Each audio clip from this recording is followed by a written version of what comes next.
your friend Dr. Charles Apoki. Remember Sheraton Hotel? We are back at Sheraton Hotel. We've been weeding and some thoughts have been going through my mind. Number one, the poor don't like the rich. Those who are unsuccessful don't like successful people.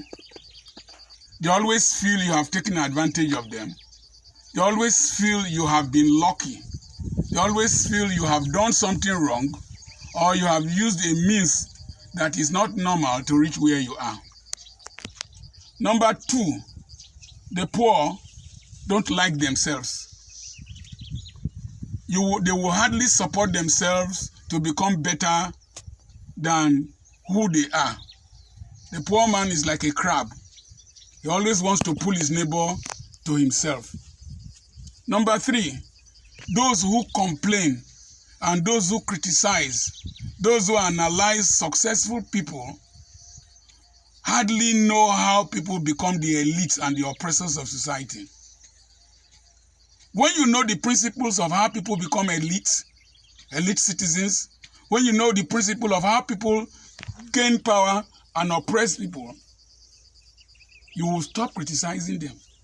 What you need to do is to find an alternative route, or route, as some people pronounce it, to reach elitism instead of criticizing people. I found that education was my route. I found that intellectual development was my road. I pursued that.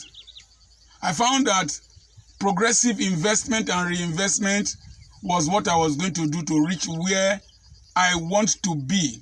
I'm supposed to be legitimately. Those who have failed in life or who are not going to succeed always give excuses with their past, give excuses with their present, but never think of how they can create a new future.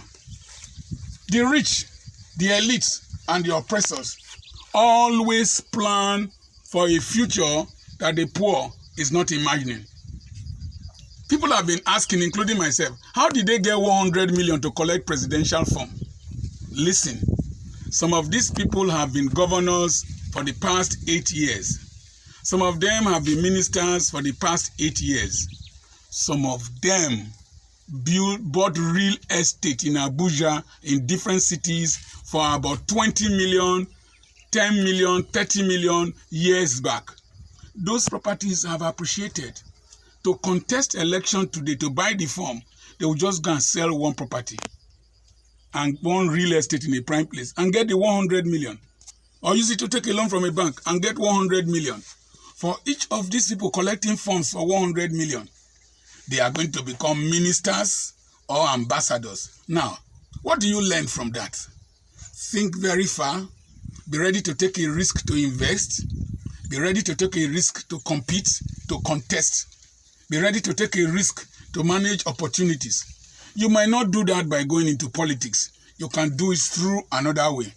Just look at this vast expanse of land. The honorarium I was getting from preaching, the money I was getting from selling books, others were using them to do whatever. But I bought this large expanse. Behind me here, if you can pan the camera, behind me here, they are now selling an acre for about 2.5 million. That is what I bought some of them, 250,000.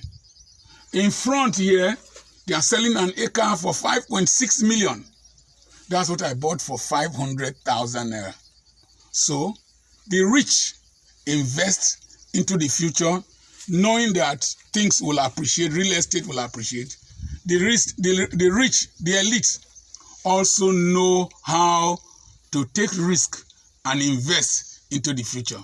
This is the beginning of a series of lectures I'm going to give about the secrets of the rich. One thing poor people know how to do is to criticize, to talk, to comment, to condemn. They don't know how to support themselves and support their likes. Break that mentality. I remain your friend, Dr. Charles Apoki, reaching you from Sheraton Hotel in the permanent site